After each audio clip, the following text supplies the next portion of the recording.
So welcome to the Duke English Department 2019 Commencement Ceremony. Welcome to all of our graduating seniors, to their families and friends, and to our faculty and staff. And a special welcome to mothers, as we've kindly scheduled our commencement ceremony on this day, especially for you. My name is Rob Mitchell, and I'm the chair of Duke's English Department.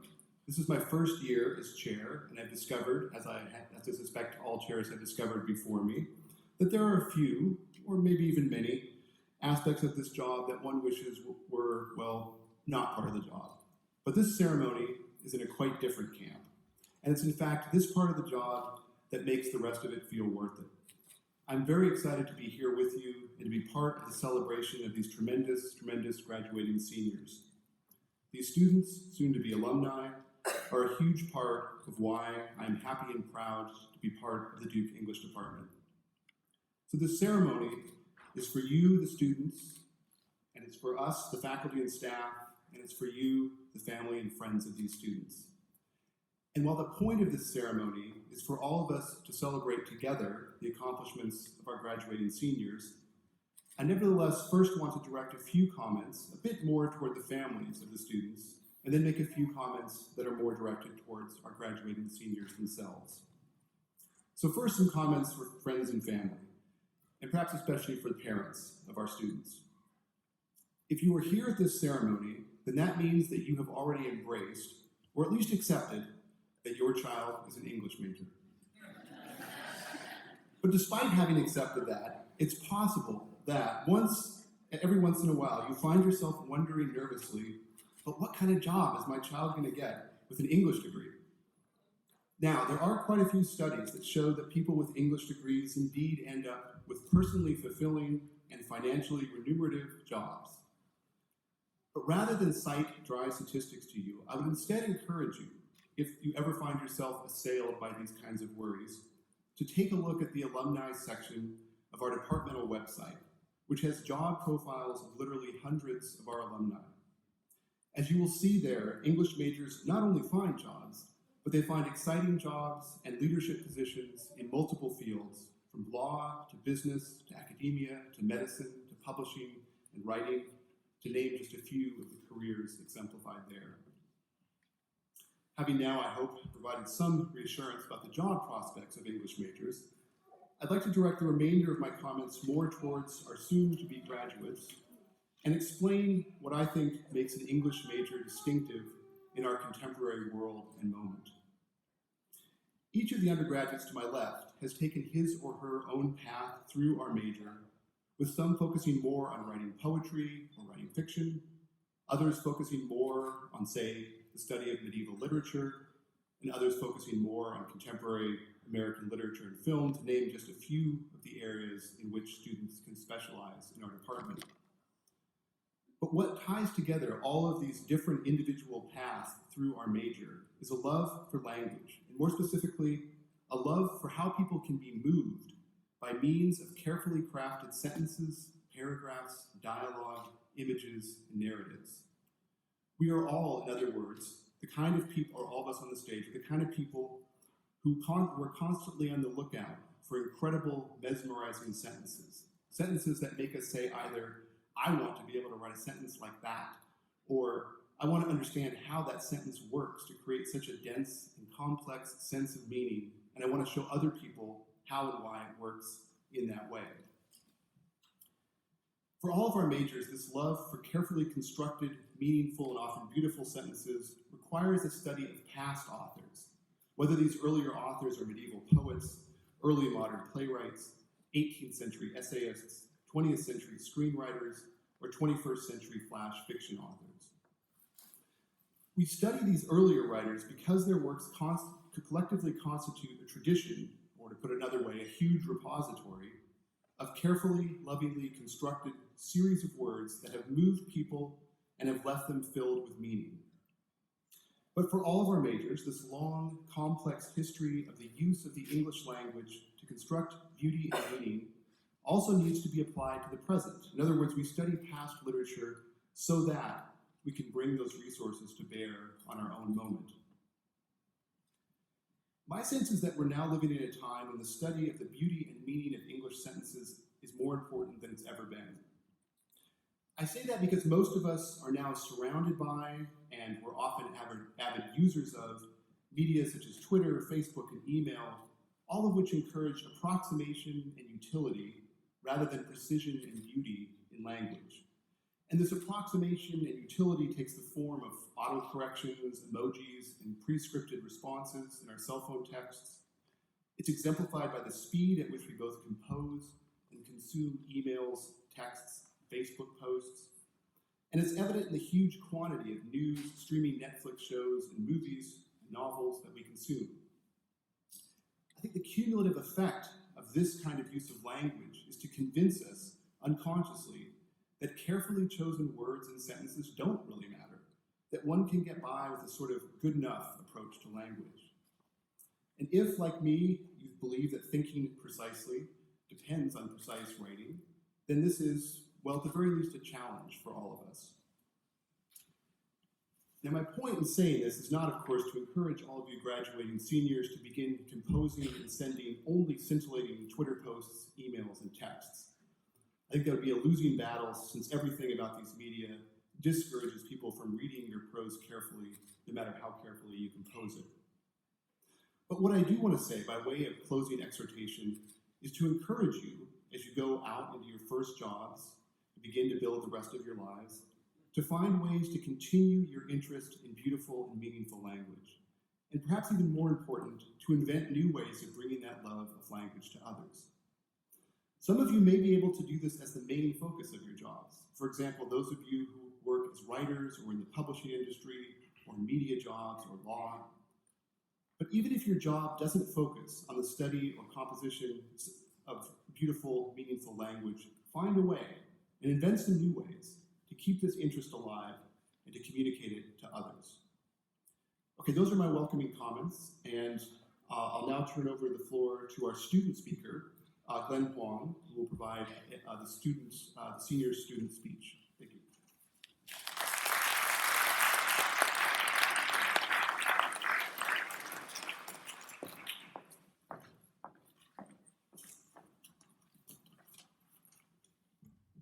Hello?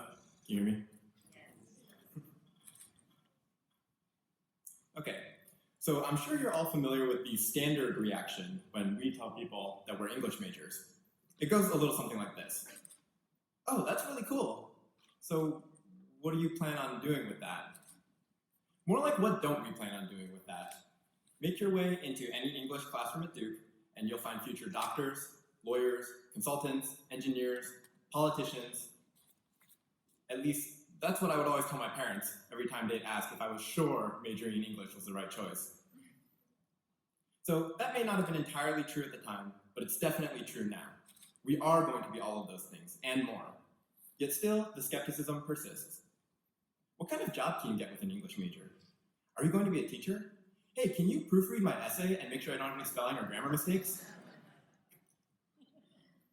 So, with respect to the time-honored English tradition of arguing with people, I'd like to spend the next few minutes offering a rebuttal to the lifetime of questions we've faced and the lifetime of questions still to come.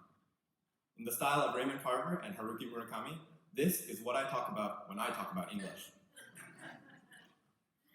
Now, there's that old saying I'm sure you've all heard that says, a liberal arts education teaches you not what to think, but how to think. Now, I don't really know what that's supposed to mean, but what I do know is that studying English has changed the way that I think. I'm sure all of us can relate to reading something that fundamentally changes how you see and interact with the world around you.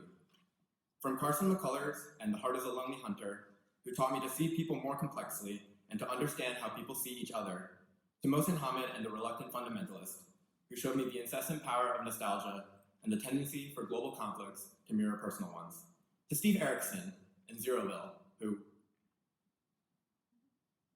Okay, I have no idea. I read Zeroville like 3 times and I have no clue what that book is trying to say.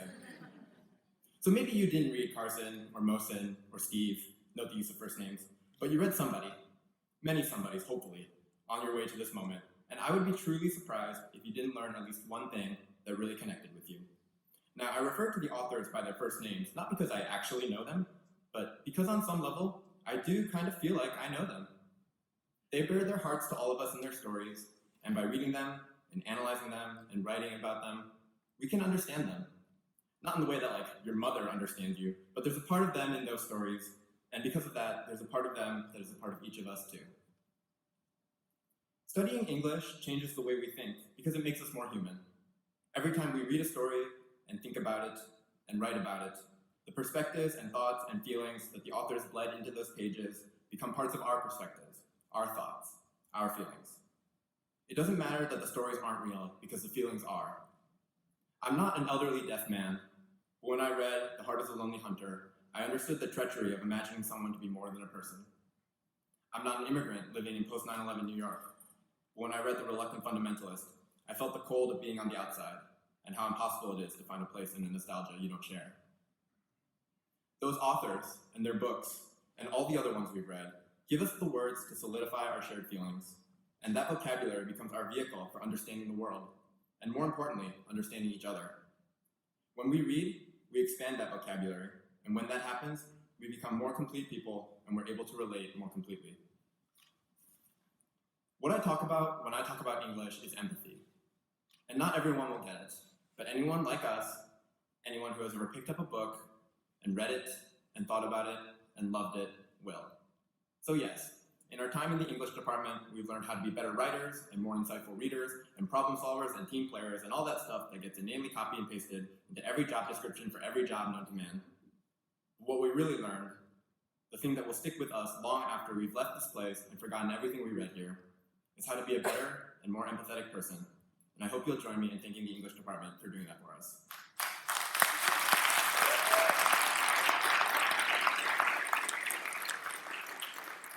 So the next time someone asks you what you plan on doing with an English major, or what kind of jobs you can get, or if you can proofread something for them, feel free to tell them what I talk about when I talk about English.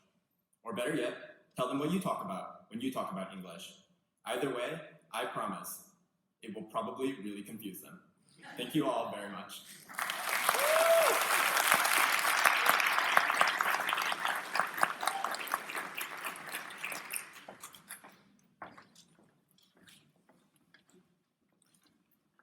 Very nice, Greg. I'm Tom Ferraro, faculty member by dint of costume, if nothing else. Welcome. I have a special privilege today. I'm going to begin with a quiz, a 2-part quiz, involving 2 litanies. The quiz for you, but especially for these folks up here to my left on the stage.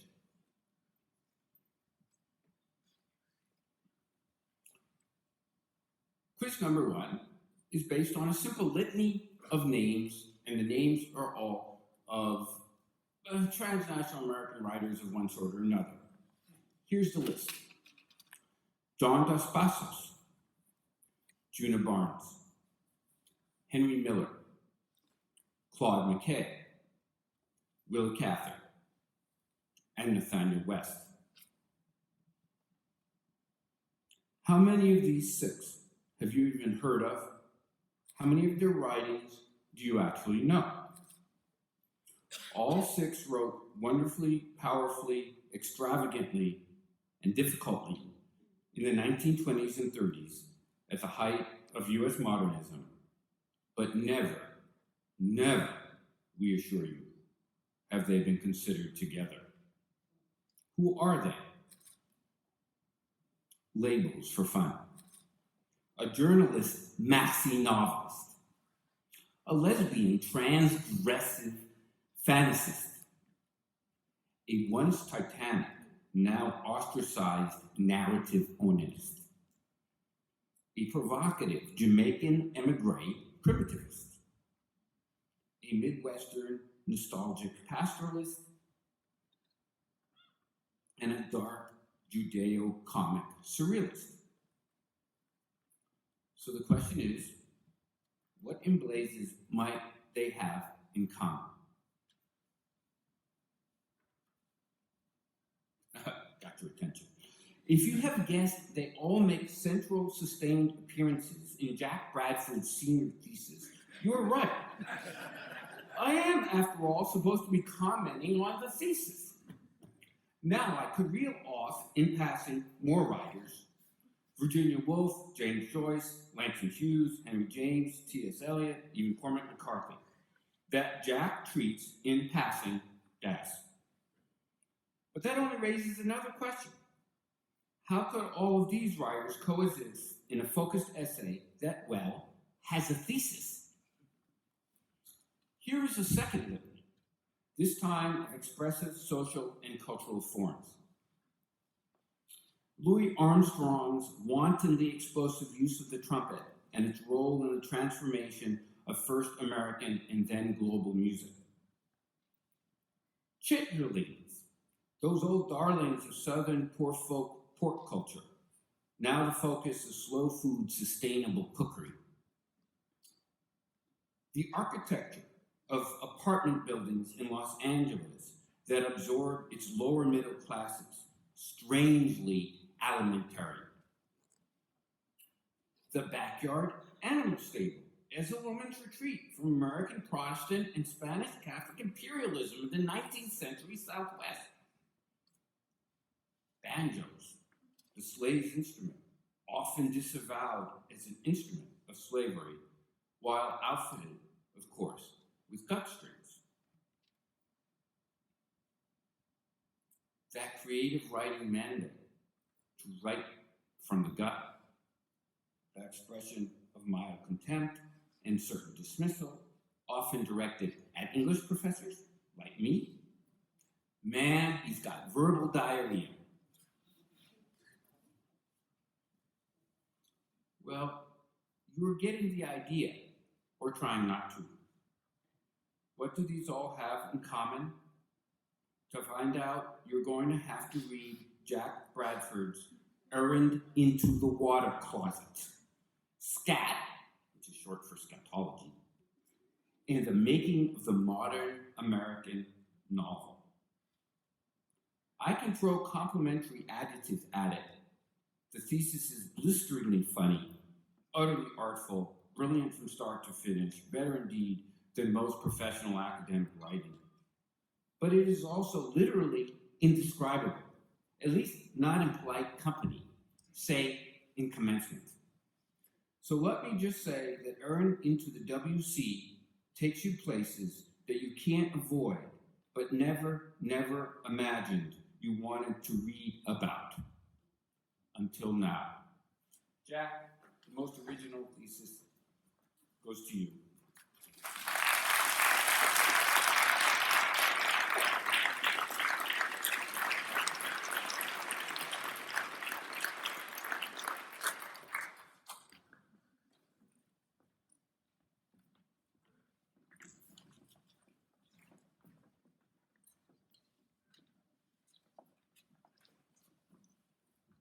Hi there, I'm Taylor Black, following Tom Ferraro. Sorry, Alex. There'll be no quiz. I'm going to say some nice things about Alex Sem. The Barbara Herrnstein Award for Outstanding Work in Literary Theory or Criticism recognizes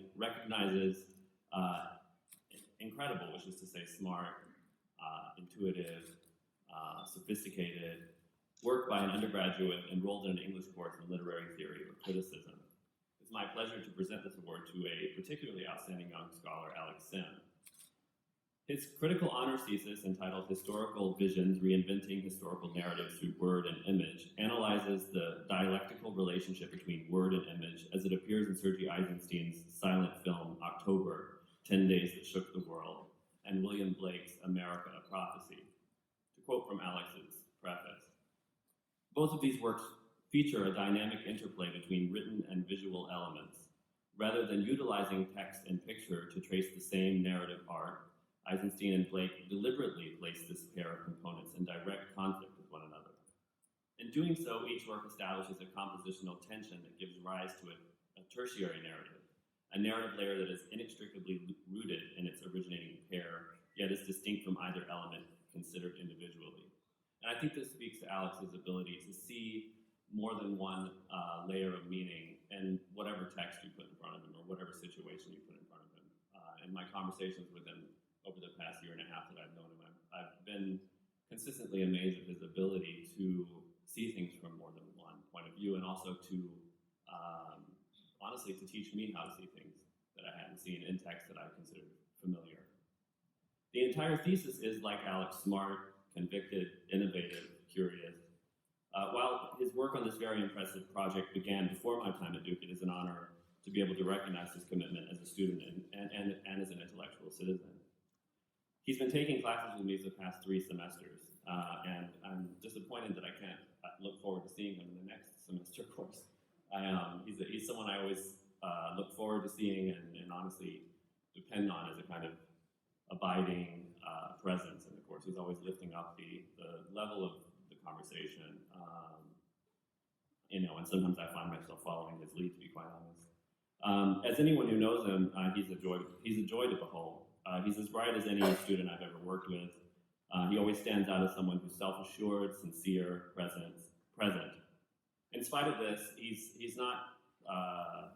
He resists the urge to be complacent or to rest on his laurels, or even to ego trip when I might have if I were him. He certainly deserves an ego trip today. So he's on his way somewhere great. To medical school, he helped me. And I wish him the best in that endeavor. And it's my honor to present this award to Alex Sim.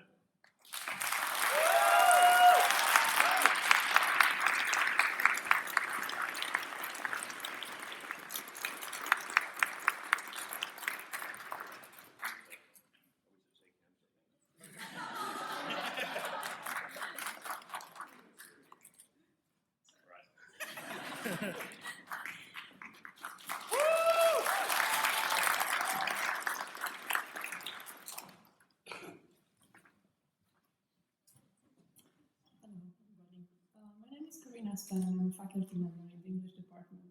I had the pleasure of teaching Robin Wong in my first semester at Duke. It was the fall of 2016. It was a seminar on political plays, and Robin was always giving insightful comments about the plays, even venturing ideas about what they would look like on stage or even sometimes on the screen. And at the end of the semester, as I was reading his final paper, I thought, wow, this is a pretty amazing job that I've got here if I get to teach and read papers such as this amazing essay by Robin Wong. Almost 3 years later, I'm not surprised that he has been awarded the Stanley E. Fish Award for Outstanding Work in British Literature. This prize is for an essay that he has written for a seminar with my lovely colleague, Professor Julianne Worlin, who is not here today. So I'm going to read what she has said. This is an especially appropriate prize, given that Fish, so Stanley Fish, was of course a Miltonist, whose work demonstrated that careful, nuanced close readings can tease out moral implications in literature that are otherwise invisible. This is precisely what Robin does in his paper. In his comparison of Milton's depiction of the gates of hell and the gates of heaven in Paradise Lost, Robin shows that Milton encodes deeply theological meanings in minor architectural details that readers might be inclined to pass over as merely ornamental or elaborate world building. In fact, his paper reveals that a whole philosophy of the perils and limits of intervention in natural environments is embedded in such details. This impressive paper was in keeping with Robin's contributions to our class throughout the semester. Again and again in seminar, he showed a wide-ranging intellectual curiosity combined with an eye for subtlety and nuance. I'm confident that as he proceeds in the next step of his career to film school, will continue to bring these qualities to his work and thought. I'm certainly very pleased that he brought them to the study of Milton and that his efforts have been recognized with the Stanley E. Fish Award. Please join me in congratulating Robin Wong.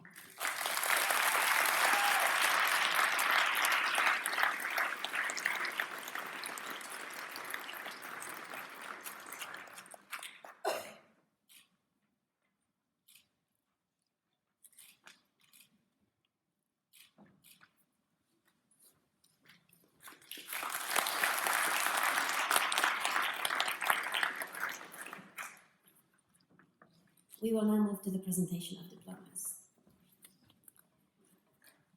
Brianna Alexis Atkins.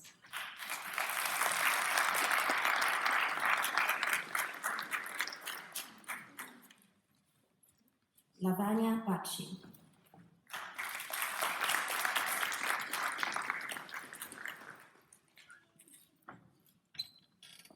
Virginia Pauline Black.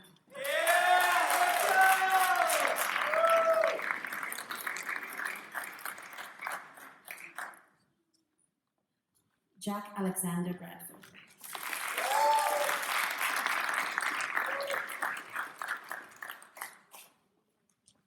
Alison Marie Grody.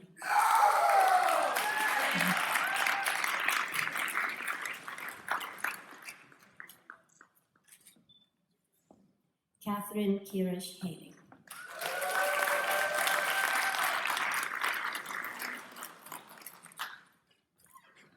Glenn Huang.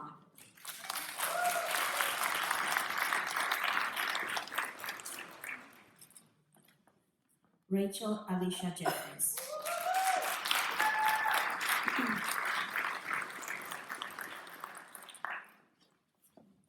Hyun Ji Jin.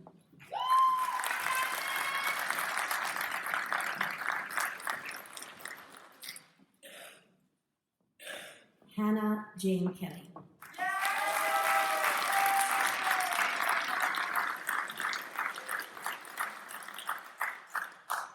Nadia Kermani.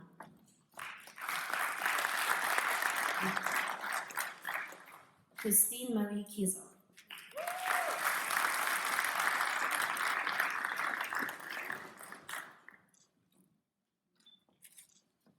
Madison Victoria Layton.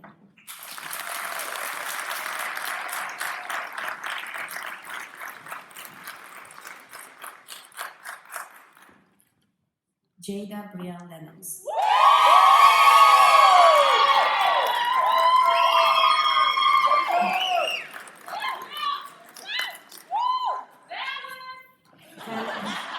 Hannah Margot McDaniel.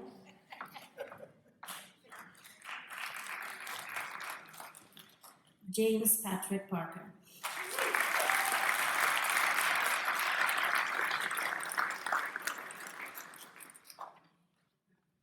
Jamin Patel. Sarah Elizabeth Perrin.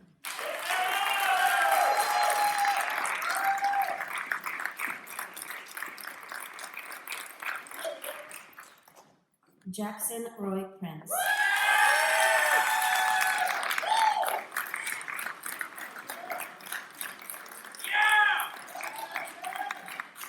Holly Cavera.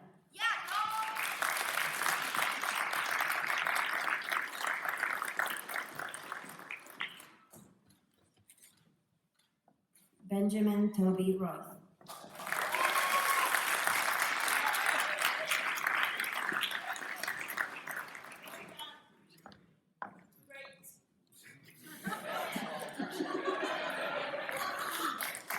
Sophia Teresa Shado. Alexander Sim.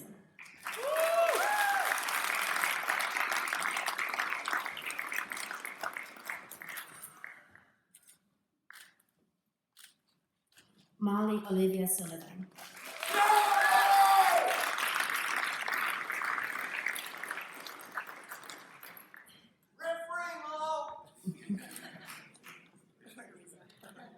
Brandon James Sweeney.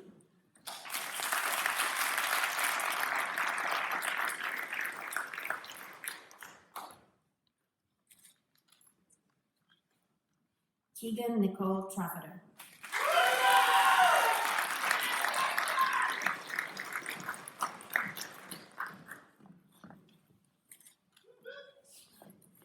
Aaron Christopher Van Stander.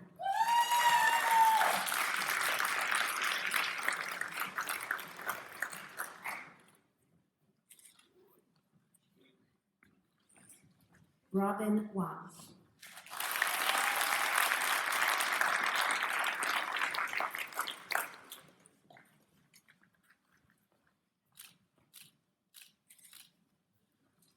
Andrew Boyle Workman.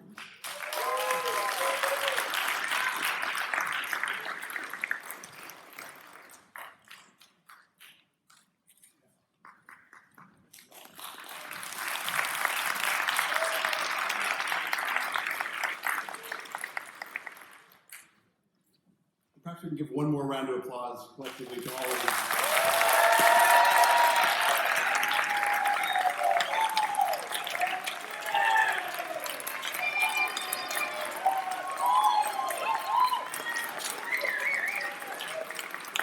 Now, the ceremony is almost over, but before it is, I do want to thank, and perhaps have you join me in thanking the staff of the English department, and perhaps especially Michelle Dove, Quante Holton, and Catherine Beaver for all their work in making this event possible. Can we thank these three staff people, all the staff.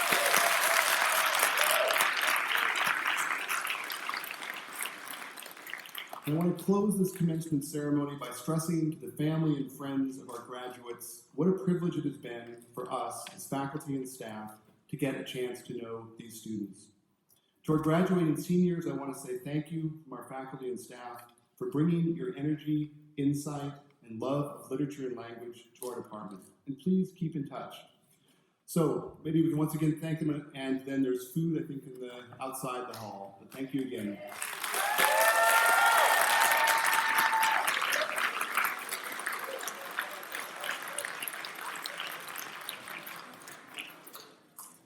Thank you.